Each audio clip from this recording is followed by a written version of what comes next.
Hi there. My name is Mr. Ryan. Some of you 8th graders and 7th graders might remember me from Grove Junior High.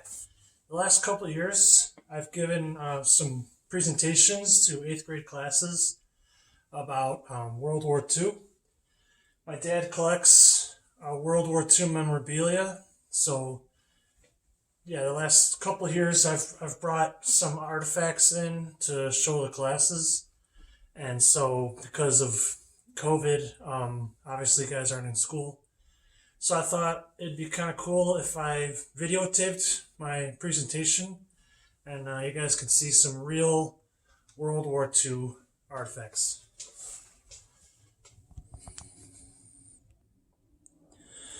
So, this first artifact is Japanese. This is a Japanese soldier's helmet.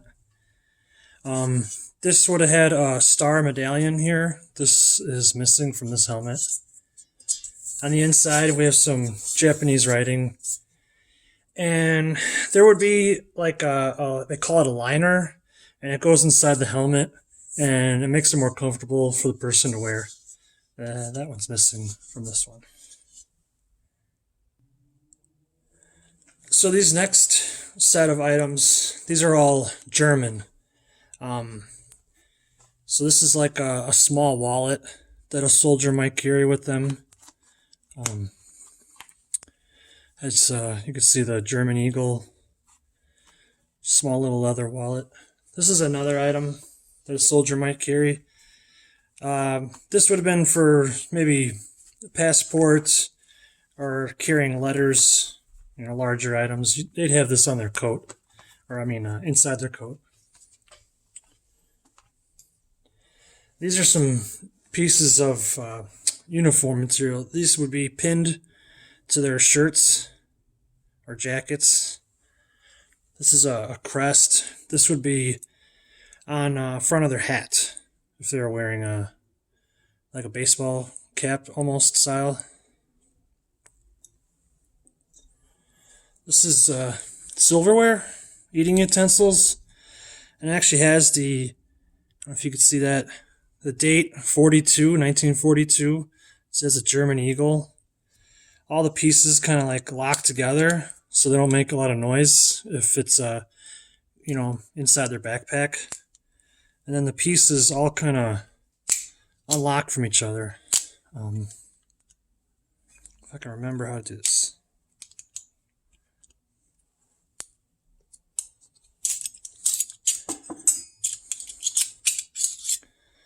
So you'd have your knife, and then a fork and a spoon, and then this would be a can opener. A lot of their food would come inside cans, sealed up metal cans you have to open up. This is a German soldier's belt. It's a leather belt. This is where their handgun would slide into, and they could carry extra magazine, ammunition. And this is a bayonet sheath, like a knife would slide inside here. And then here's their belt buckle. And then the last German artifact I have is a German soldier's helmet. See, it has the insignias on the sides. And then here's a liner inside. It's a leather. Almost like if you ever seen the helmets that the NFL used to wear. They wore like leather helmets kind of like this. So this makes them more comfortable for the soldier to wear all day long. And this particular one was actually used by the Gestapo, German Gestapo police. Those were all German soldier artifacts. So this next group of items, these are all U.S. soldier, American soldier items. I'll start with the helmet. This is a U.S. Army helmet. And so this one would have, this has like a camouflage netting added onto it. Depending where the soldiers were, this might be something they would wear. Otherwise, this is how you would probably normally see it. This has a little bit different liner. It's like canvas webbing that fits inside It's a little beat up, but kind of get the idea. Sometimes soldiers would go so far as to add grass and like sticks, and they'd kind of weave it inside of the webbing here, and that would help camouflage the soldier even better.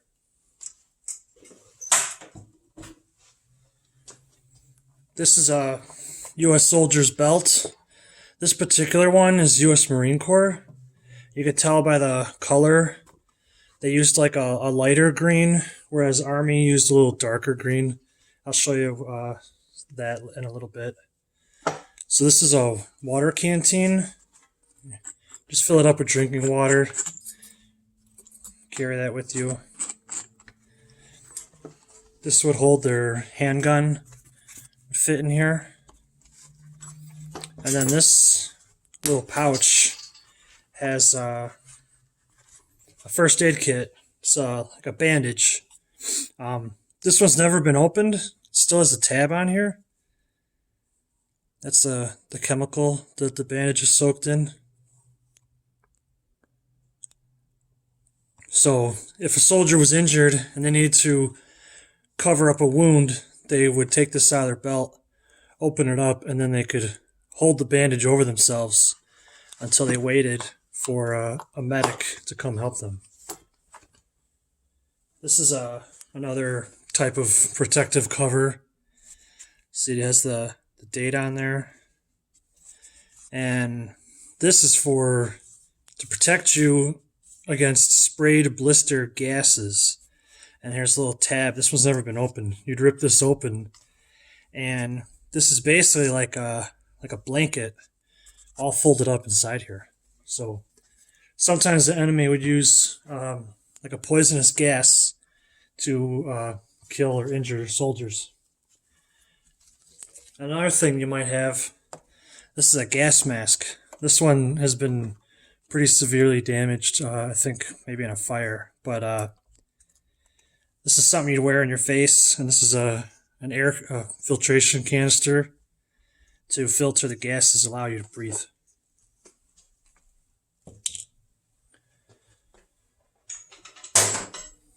This is another U.S. Marine Corps belt, a little bit different attachment here. This is U.S. Marine Corps, USMC.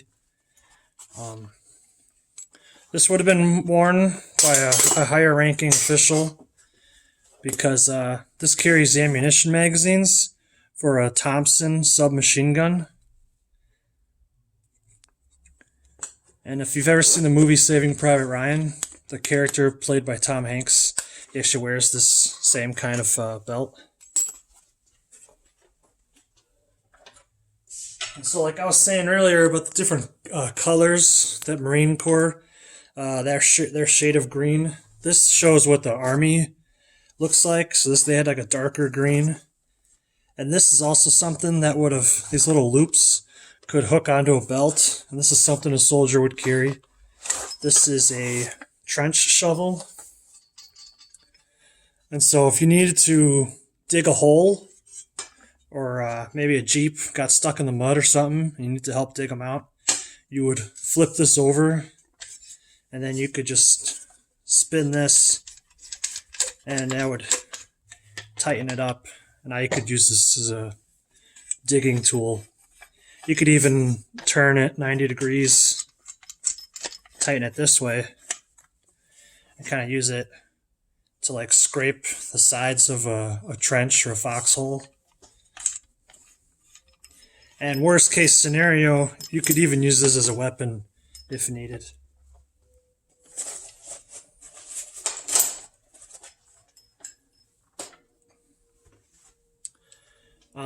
This is a pin that certain soldiers may have had. This particular one is for the Army Air Corps. So they didn't have the Air Force in the 1940s. It was a division of the Army. So anyone who was a pilot would have one of these wings.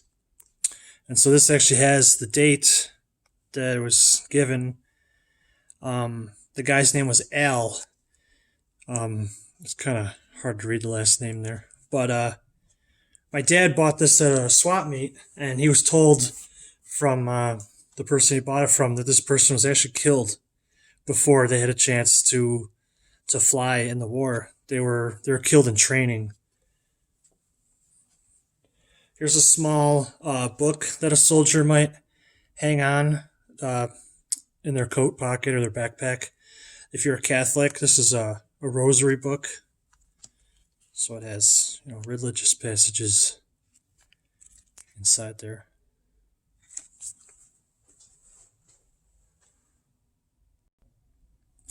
Oh, and I forgot this part. This is a mess kit, and you can see this is 1945 on there. This is what an American soldier would actually eat their meals out of. So you'd open this up, take this out.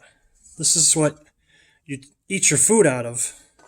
And then this part, you have your silverware, And then this is what you can actually cook your food in. So you got a handle here so you don't burn your hand. You'd have your food in there, you hold it over a fire, and then when you're ready, you put it in your eating plate. So as the war went on, it was becoming more and more costly, and we were running low on supplies and materials for making weapons and the clothing for soldiers and vehicles and things like that. So there were some things that were being done back in the US to try and save those resources. So these are some examples of what was being done back home. So these are license plates that you'd have on, front and back of your car. These are not made of steel or any type of metal. These are actually soybeans. So they're almost like cardboard, really. They would water the soybeans down and mash them, and then I think they ran them through an oven, and then they'd print the lettering on here. So that's something they were doing to try and save the steel for the war effort. These are pennies, but they are steel pennies.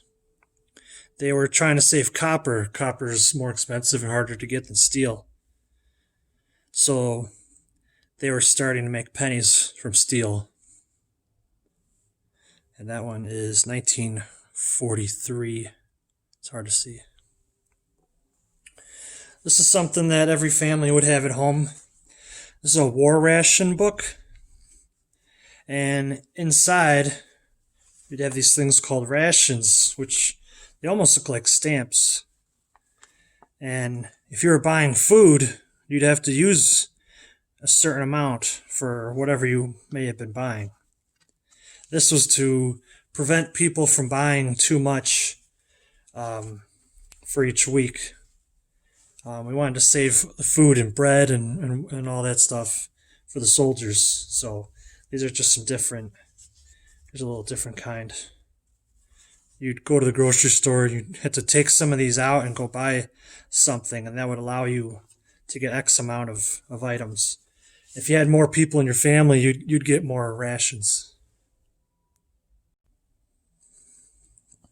And so the main reason that I'm filming this video is because we're coming up to a very important date, December 7th. Now, as you may know, December 7th, 1941, Japanese bombed ships and the base in Pearl Harbor, Hawaii. Many people died, and that was the start of the U.S. involvement in World War II. So this is a newspaper from December 8th, the day after, telling everyone at home. This is a New York newspaper, 1,500 dead in Hawaii, and then it talks about Congress voting to go to war. The Senate voted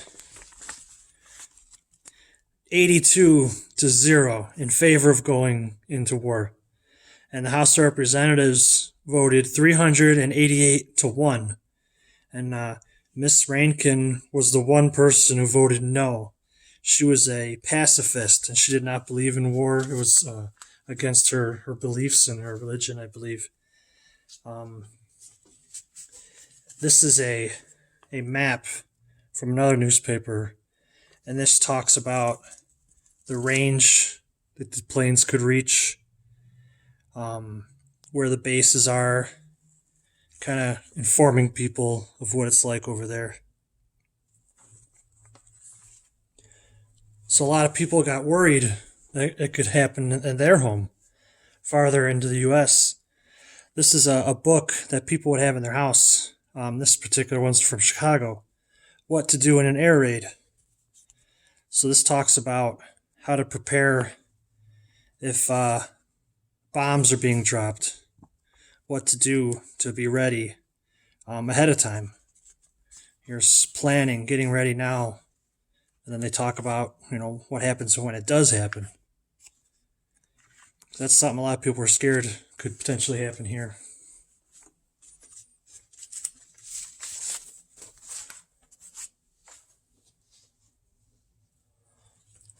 This is a photograph of a B-17.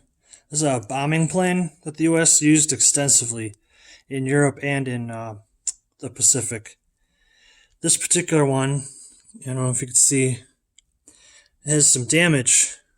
It's a 4-engine plane. This engine exploded.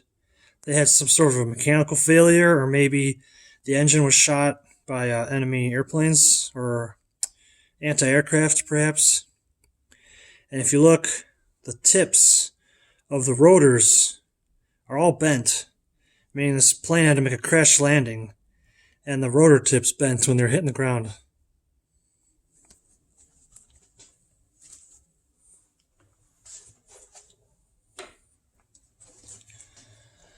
This is a copy of a painting, famous. Started as a photograph, and then it became someone painted it. This is a raising of the flag on Iwo Jima. Iwo Jima was an island in the Pacific that the U.S. invaded and took over against Japanese control, and it was very important because having that island allowed the U.S. to create a safe landing zone for their bombing planes. Now, if planes left the Pacific U.S. base and attacked Japan, sometimes they couldn't make it back to where they initially took off. So once they were able to take Iwo Jima was much closer to Japan. So that gave them an option as an emergency landing zone. So a lot of pilots were able to land there safely instead of crashing into the ocean.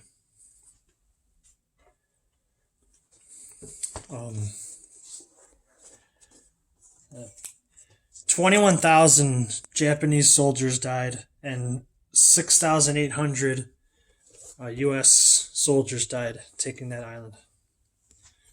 This is a medal that was given to veterans of that war in 1995, the 50th anniversary of the taking of Iwo Jima. And then lastly, this is a photograph after the atomic bombs were dropped in Japan and Japan surrendered. This is a photograph of Japanese general signing the surrender. And that was the end of World War II. Thank you.